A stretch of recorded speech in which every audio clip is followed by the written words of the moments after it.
Okay, here we are, and this is going to be hopefully a very short video, just to give you some preparation, some terminological and sort of paradigm through which to think about how the military recently and currently thinks about planning its operations. And this is in the context of what we talked about in the last lecture, which is the theories about strategy. And the paradigm that the modern military uses to think about strategy most of the time is the ends, ways, means paradigm. Now you're going to get a more detailed description of this in the Finney reading for today, but I want to just briefly give you some diagrammatic versions of it and talk about it just for a second, and then I'll relate it to how what the planning paradigm looks like. So this is the ends, ways, means notion, which is that to create a strategy, the stool of strategy, it has three legs: the ends, the ways, the means. And the ends are what Clausewitz talked about as the political ends. That is, what is it you're trying to achieve? What is the end state that you want? And how do you combine means and ways to get to those ends? This is why I actually don't like the stool, because the three legs are not the same. What you want is the seat of the stool, which is the ends. You want to build something that holds something up. And you're going to use methods, ways to get there that will rely on resources, means to accomplish those methods. And I'll give you an example of what I mean in just a second, but I also want to point out these two key words here, because very often in military history and in strategy, the choices of ways has been divided into annihilation and attrition, with the first implying sort of immediate overwhelming force, destruction, battle, highly active bombing campaign that's directed at a single set of targets that can destroy them very quickly. You get the idea. Versus attrition, which means you don't have the means, typically you don't have the resources to rapidly annihilate or overwhelm your enemy in battle, so that you resort to a slow degradation of their capabilities that will ultimately lead to victory. So these two these two ways are often the ones that people describe, or various versions of these. But I want to give you just a quick example of what an ends, and this is an actual study by RAND, Research and Development Corporation, which works very often for the US military, of how they might imagine ends, ways, and means in a specific campaign, this one against Islamic State, that the ways that we were going to use our military forces against Islamic State were through aerial bombardment, ground attack, and high-value targeting. Notice these are very vague, and obviously there would be more details, but this is to give you this is how your planning process might start. Okay, what are we going to do? How do we start? What ways are we going to use? And then you ask, by what means will you do this? Okay, well, we have a coalition air force. We can do ground forces if we want, and special op forces. We'll notice that each of these is lined up with the preceding ways. That is, air bombardment would be done by coalition air force. Ground attack would be done by ground forces. High value targeting would be done by special ops forces. So each of these ways is correlated with a specific set of means. And the end state, these don't correlate in one sense, because the math isn't being done here on how does the first one get to IS completely destroyed? How does the second one kill all members? And the third one, you kill the leadership.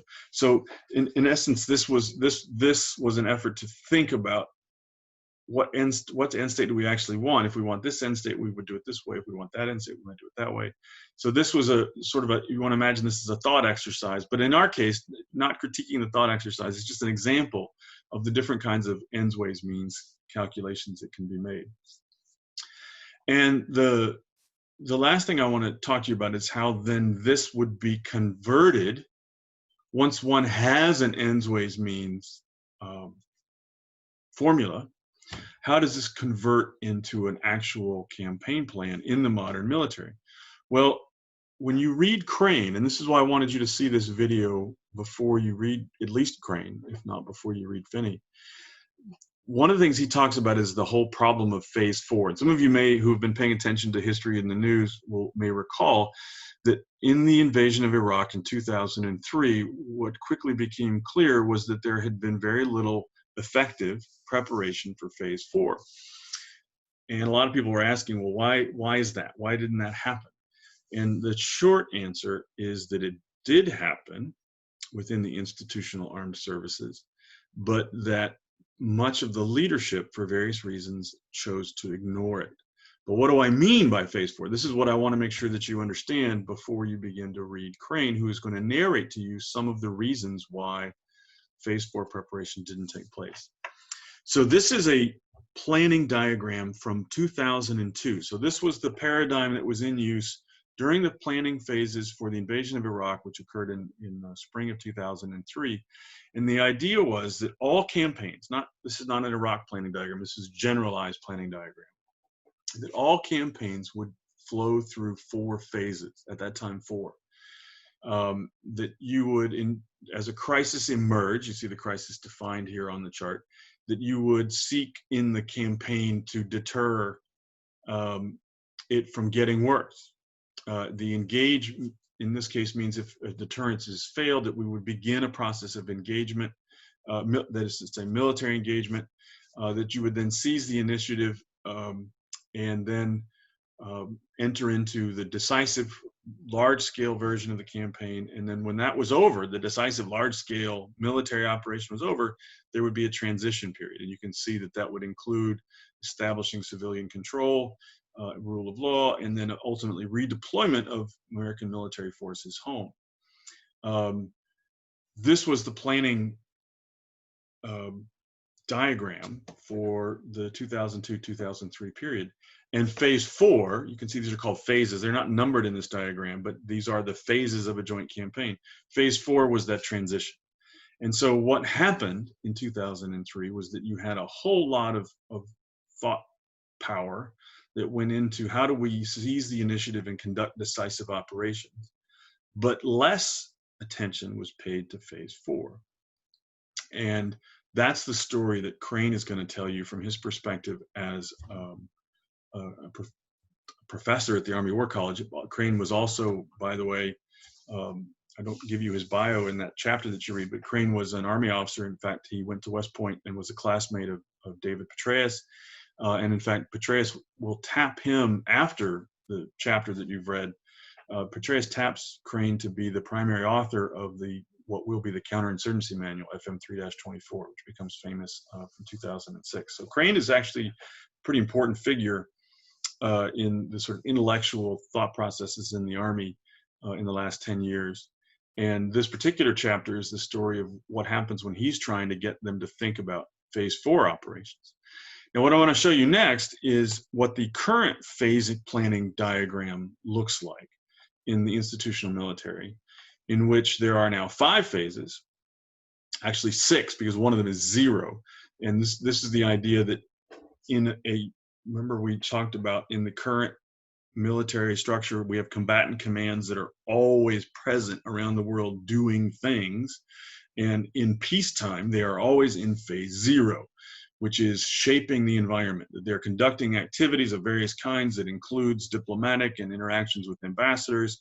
It includes partnering and friendly training with, say, for example, with South Korea or with Japan. It includes, building a new base, whether that's in, an island or in Guam, or all the sorts of things that are going on in peacetime that the military does is phase 0. All of which in theory is preparing to deal with an emergent crisis in that combatant command. And that emergent crisis you would initially try to deter, thus phase 1, deter, but that you would also continue shaping activities. Seeing a crisis emerge, you might create more focused shaping activities to make it possible for you to respond if you have to move to phase 2, in which you then are now probably moving forces. Now, as you look at this diagram, as you notice, the lines are going up. Look at the left y-axis. This is level of military effort. And the proxy here is numbers of deployed personnel, numbers of deployed ships, numbers of deployed planes. So you want to think about this bulge in the middle of the diagram as being about troop strength, right?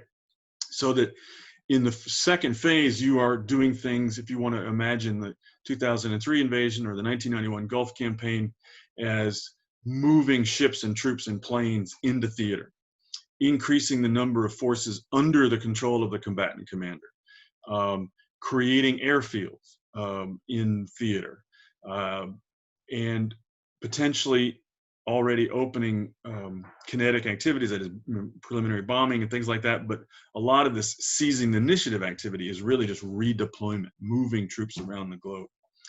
And phase 3 is sometimes now called, it's sometimes called phase 3, but sometimes it's called major combat operations. That's when you're doing joint and combined kinetic activity on the battlefield to defeat an enemy.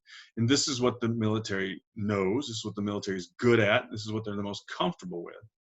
And then, as you can see, there is, in this version of the diagram, phase 4 is still a fairly high bulge. But the notion here is that you are decreasing in your kinetic activities, and you are engaging in stabilizing activities and increasingly enabling civil authorities. As you move into phase 5, this is a whole new phase in an effort to be better at our failure at phase 4 in 2003. We've created a whole new phase, which is intended to create a planning effort at thinking even beyond us having a lot of troops there. What can we do to continue to support civil authority in whatever zone it is we're talking about? And ultimately, you can see at the bottom of the chart, op plan termination. I'm circling with my mouse here. In theory, the plan ends when you've achieved an end state that you were seeking, and you go back to a peacetime phase 0 shaping environment. So all of this is an attempt to show you how the military planned in 2002, 2003. Crane will then narrate for you the failures of those of that planning for phase 4. Finney is going to talk to you about what the ends, ways, means paradigm looks like, and Witt is going to provide you a critique of this whole paradigm. And then I want you to take all of this diagram, the 2002 diagram, Finney's discussion of end, ways, and means. I want you to take all of that in your group discussions and put them into conversation with Clausewitz and Mao.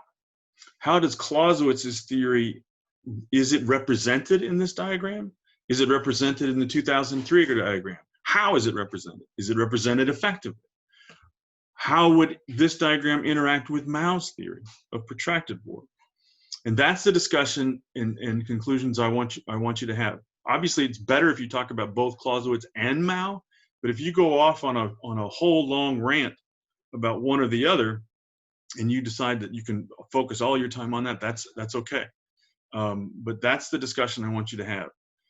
In essence, I've given you a classic set of theories about war, Clausewitz and Mao, and I've given you a modern set of paradigms of preparing strategies for war.